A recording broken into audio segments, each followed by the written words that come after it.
भगवान की बातें इस YouTube चैनल पर आपका स्वागत है। आज हम एक बहुत ही गहन विषय पर चर्चा करेंगे जिसको हम सनातन धर्म कहते हैं।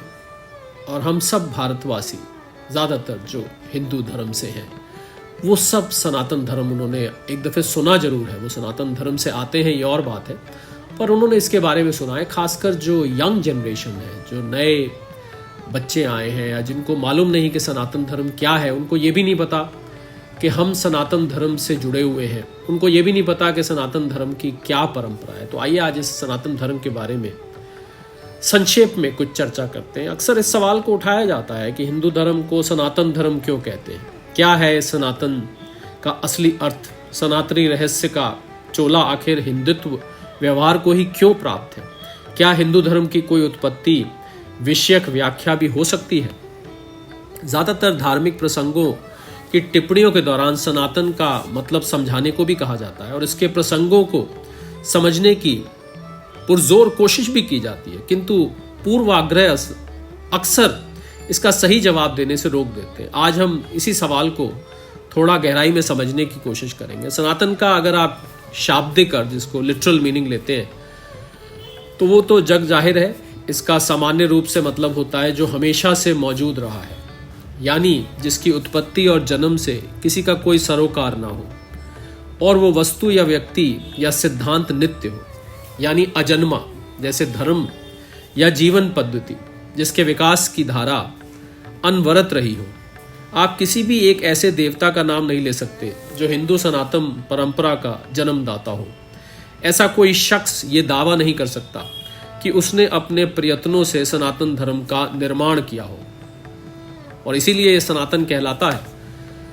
दुनिया के सभी धर्म किसी न किसी व्यक्ति की विचारधारा से उद्यत हुए हैं। इस्लाम, क्रिश्चियनिटी, बुद्धिज्म, जैनिज्म, पारसी है, ना जाने कितने तरीके के धर्म यहाँ पर कितनी ही पद्धतियों से चलते हैं, और इन धर्मों की मान्यताएं मूलतः किसी न किसी पैगंबर या ईश्वरीय दूतों के संदेशों पर निर्भर करती है। हम सब जानते हैं अकाट्य रूप से उनसे जुड़े सिद्धांत उस दूत विशेष की क्रियाविधि से प्रभावित होते हैं। उनकी जीवन शैली ही इनके लिए आधार बनकर कार्य करती है। किंतु यही बात सनातन परंपरा पर बिल्कुल भी लागू नहीं होती। ये एक प्रवाहमय विचारधारा, सरल जीवन पद्धति, निरंतर और सरिता के समान विशाल और गहरी है, न आदि न अंत, अविनाशी, उस सर्वशक्तिमान के समान अजय और निरंतर है। सनातन धर्म वास्तव में हिंदू धर्म का ही वैकल्पिक नाम है। ये वैदिक कालीन धर्म भारतीय का मूल धर्म है। इतिहास इस बात का साक्षी है कि सनातन हिंदू धर्म दुनिया का अति प्राचीन धर्म है, क्योंकि वो धर्म सनातन काल से चला ही आ रहा है। सनातन धर्म में परम ब्रह्म में विश्वास किया जाता है जो सर्वव्याप्त है। इसमें आत्मा, पुनर्जन्म, मोक्ष में विश्वास किया जाता है। सनातन धर्म में परम पिता परमात्मा को निराकार माना गया है, लेकिन मूर्ति पूजा को स्वीकार किया जाता है। इस धर्म में अनगिनत देवी देवताओं के अस्तित्व और को स्वीकारा जाता है, और ऐसा माना जाता है कि 33 करोड़ देवी देवता हैं। इनके प्रमुख देवता ब्रह्मा, विष्णु, महेश को कहा गया है। सनातन धर्म में यज्ञ और अनुष्ठान को प्राथमिकता दी गई है, लेकिन भक्ति और ज्ञान को भी श्रेष्ठ माना गया है। भारत में इतने धर्म है, शायद दुनिया के किसी भी देश में इतने धर्म नहीं। इनमें से कुछ धर्म तो हिंदू धर्म से ही निकल कर आए हैं। अगर हम उदाहरण लें तो जैन धर्म है, बौद्ध धर्म है, सिख धर्म है। ये सब हिंदू धर्म के ही उसी में से निकल के आए हैं। हिंदू धर्म ही इसका जन्मदाता है। इन धर्मों का विकास हिंदू धर्म से ही हुआ है। इतने धर्मों और उन धर्मों के भारी धर्मांतरण के बाद भी भारतीय महाद्वीप की बहुसंख्यक आबादी आज भी सनातन धर्म अर्थात हिंदू धर्म की ही मानी जाती है। बहुत से लोग धर्म का अर्थ कुछ और ही समझते हैं। उन्हें सनातन धर्म का अर्थ पता ही नहीं है। ये धर्म एक परंपरागत वैदिक धर्म है। धर्म का मतलब कर्तव्य से है, और सनातन का मतलब होता है कि चिर, शाश्वत, प्राचीन, स्थायी, जो मर्जी आप कह लें। अर्थात जो हमेशा से रहा है, जो अनंत काल से चला आ रहा है, जिसका अस्तित्व हमेशा कायम रहेगा, जो चराचर हो, जिसका ना आदि हो ना अंत हो, वही तो सनातन है। इस प्रकार सनातन धर्म का मतलब शाश्वत कर्तव्य से है। इसमें परम पिता परमेश्वर की आराधना साकार और निराकार दोनों रूप में की जाती है। इसमें ईश्वर, आत्मा, परमात्मा, सृष्टि और मोक्ष की बातें बताई गई हैं, जो सर्वदा सत्य है, और इसी शाश्वत सत्य का बोध कराने वाला धर्म ही सनातन धर्म है। अब कुछ लोग पूछते हैं सनातन धर्म और हिंदू धर्म में क्या अंतर है, ये जिज्ञासा होती है। तो सनातन धर्म और हिंदू धर्म में अंतर क्या है, इसका तो बड़ा ही सरल उत्तर है। हिंदू धर्म को ही सनातन धर्म कहा जाता है। सनातन धर्म ही हिंदी में हमने इसी प्रश्न का जब उत्तर टटोलने की कोशिश करी तो पता चला कि हिंदू धर्म और सनातन धर्म दोनों एक ही हैं, दोनों में बिल्कुल भी कोई अंतर नहीं है। फिर अक्सर लोग जानना चाहते हैं कि सनातन धर्म की उत्पत्ति कब हुई। वैसे तो नाम सनातन है, सनातन तो हुआ जिसका ना कोई आदि है ना कोई अंत है, मतलब इसकी शुरुआत का कुछ नहीं पता। फिर भी आप अगर रिसर्च करने की कोशिश करें कि विश्व में सभी धर्मों में हिंदू धर्म सबसे प्राचीन है, कुछ विद्वानों के अनुसार, कुछ एक के अनुसार सनातन धर्म को करीब 90,000 साल पुराना माना जाता है। हालांकि ये सनातन शब्द से मैच नहीं करता, क्योंकि सनातन तो वो है जिसके आदि का पता ही ना हो। तो इस धर्म के अंदर अनेकों उपासना पद्धतियां, मत, पंथ और दर्शन समाये हुए हैं। ये एकमात्र धर्म है जो ईश्वर, आत्मा, परमात्मा, मोक्ष, ध्यान, धरण और समाधि, पुनर्जन्म जैसे गूढ़ अवधारणा की व्याख्या करता है। इस धर्म को वैदिक कालीन कहा जाता है। ये कहा जाता है कि इस धर्म की स्थापना पृथ्वी के सृजन काल से हुई। फिर प्रश्न उठता है कि सनातन धर्म के प्रवर्तक कौन हैं, कौन इनके संस्थापक हैं वगैरह। तो इसके संस्थापक कौन है, ये प्रश्न बहुत लोगों के मन में उठता है। जैसा कि हम जानते हैं कि यह धर्म वैदिक काल से चला आ रहा है। जैसे वेदों की उत्पत्ति सृष्टि के आरंभ काल से ही मानी जाती है, इसी तरह इस धर्म की उत्पत्ति भी सृष्टि के सृजन काल से ही हुई है। अन्य धर्मों की तरह कोई व्यक्ति विशेष इस धर्म का संस्थापक नहीं है। जैसे ईसाई धर्म के संस्थापक जीसस क्राइस्ट को माना जाता है, इस्लाम धर्म के संस्थापक हजरत मोहम्मद साहब को माना जाता है, लेकिन हिंदू धर्म के संस्थापक कौन है, इसका केवल कयास ही लगाया जा सकता है। किसी व्यक्ति विशेष से इसको नहीं जोड़ा जाता।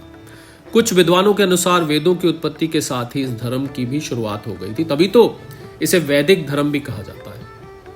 इसलिए इस तथ्य के आधार पर वेदों के रचनाकार ब्रह्मा जी को इस धर्म का संस्थापक कहा जा सकता है, क्योंकि सृष्टि सारी ब्रह्मा जी से ही उत्पन्न हुई। और सनातन धर्म की विशेषता क्या है, इस धर्म के असंख्य देवी देवता हैं, 33 करोड़ माने जाते हैं, जैसा कि अभी बताया। इसमें हर व्यक्ति को अपने अनुसार देवी देवताओं की मानने और पूजा करने की स्वतंत्रता है। आप साकार साधना में विश्वास करें या निराकार में, इसमें कोई बंदिश नहीं है। आप मूर्ति पूजा में विश्वास करें या ना करें, आप ईश्वर के अस्तित्व को केवल निराकार रूप में स्वीकारें या साकार रूप में, केवल आप पर निर्भर है।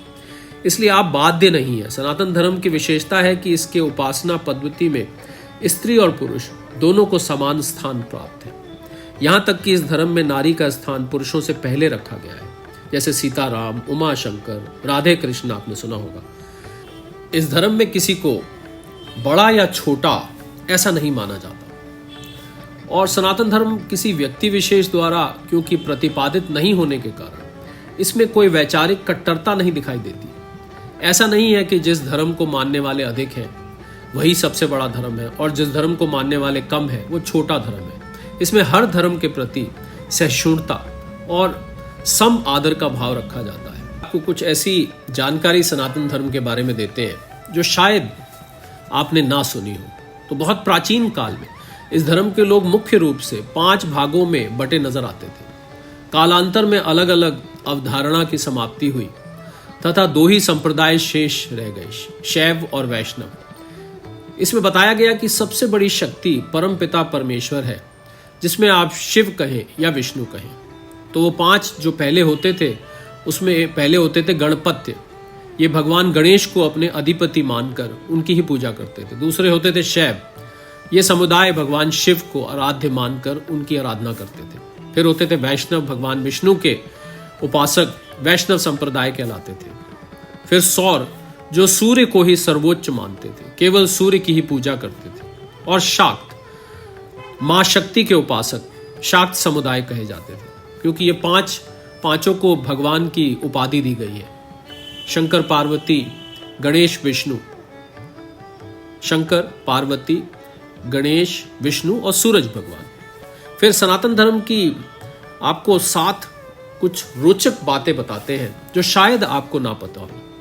पहला यह कि दुनिया का सबसे प्राचीन धर्म, जिसका उद्भव सृष्टि के आरंभ के समय से ही माना जाता है। कुछ मान्यताओं के अनुसार सनातन धर्म की, जैसा कि बताया, शुरुआत 90,000 साल पहले हुई, जबकि बौद्ध धर्म की शुरुआत 500 साल ईसा पूर्व हुई। ईसाई धर्म को करीब 2021 साल हुए हैं। इस्लाम धर्म को आज से करीब 14 साल पहले शुरू किया गया। दूसरा, इस धर्म में पुनर्जन्म में विश्वास किया जाता है। इसमें प्राणी के मरने के बाद अपने कर्मों के अनुसार पुनर्जन्म होता है। कहा जाता है कि प्राणी मात्र को अपने कर्मों के अनुसार पाप और पुण्य भोगना पड़ता है। इसमें कर्मों के अनुसार फल की भी चर्चा की गई है। जो जैसा कर्म करेगा उसे वैसा फल मिलता है। तीसरा, इसमें ईश्वर के साकार और निराकार दोनों रूपों में विश्वास किया जाता है। आप चाहे साकार साधना करें या निराकार आराधना, उसी सर्वशक्तिमान की होती है। फिर सनातन धर्म में आत्मा की अवधारणा को स्वीकार किया गया है। आत्मा को अमर बताया गया है। आत्मा ना तो जन्म लेती है, ना आत्मा का विनाश होता है। आत्मा को उसी परम सत्ता का अंश बताया गया और अंत में आत्मा उसी परम सत्ता में जाकर ऐसा माना जाता है कि मिल जाती है। पांचवा, इस धर्म में कहा गया है कि जब जब पृथ्वी पर पाप बढ़ जाते हैं और धर्म की हानि होने लगती है, तब तब ईश्वर धर्म की रक्षा के लिए अवतार लेते हैं। इसमें बताया गया है कि परोपकार ही परम धर्म है, जीव मात्र या ईश्वर की आराधना के तुल्य है। यह धर्म अहिंसा ही परम धर्म है, इसका संदेश देता है। छठा, इस धर्म के सिद्धांतों पर चलकर मानसिक, शारीरिक और आध्यात्मिक सभी तरह के सुख की अनुभूति की जा सकती है। इसी बात की चर्चा स्वामी विवेकानंद ने विश्व सर्वधर्म सम्मेलन में की थी, जो कि अमेरिका में हुआ था, जिससे अभिभूत होकर पश्चिमी देशों के लोगों को इसे जानने की प्रबल इच्छा जागृत हुई थी और वो आज तक दिखाई देती है। और सातवां और आखिरी के सनातन धर्म हमें यह सिखाता है कि सद्गुण और सदाचरण से ही मनुष्य जीवन सार्थक होता है। इस धर्म को किसी पर थोपा नहीं जाता। इनके मानने वाले स्वतंत्र होते हैं। अगर कोई हिंदू मूर्ति पूजा में विश्वास करता है या नहीं करता, ये पूरी तरह से उसकी अपनी मर्जी पर निर्भर करती है। तो भारतवासी होने के नाते सनातन धर्म के शास्त्रों में वर्णित ज्ञान को सहज कर रखना ही हमारा कर्तव्य है। जरा सोचिए, जब कागज कलम नहीं थी, उस काल में हमारे ऋषि मुनियों ने कैसे सदियों से वेद पुराण को रट कर एक पीढ़ी से दूसरी पीढ़ी तक पहुंचाते हुए इसको जीवित रखा। तो हम सब की जिम्मेवारी बनती है कि हम इस सनातन धर्म को समझें, इस सनातन धर्म का पालन करें। बल्कि हमें इस सनातन धर्म पर गर्व होना चाहिए कि ये सनातन धर्म कितना विशाल, अनादि, अनंत और परम तत्व तक पहुंचता है। इसी के साथ इस सनातन धर्म क्या है, इससे संबंधित कैप्सूल को यही विराम देते हैं। अगले किसी कैप्सूल में भगवान की बातें यूट्यूब चैनल पर आपको ऐसे ही कोई और भगवान की बात लेकर पुनः उपस्थित होंगे। तब तक के लिए सादर प्रणाम।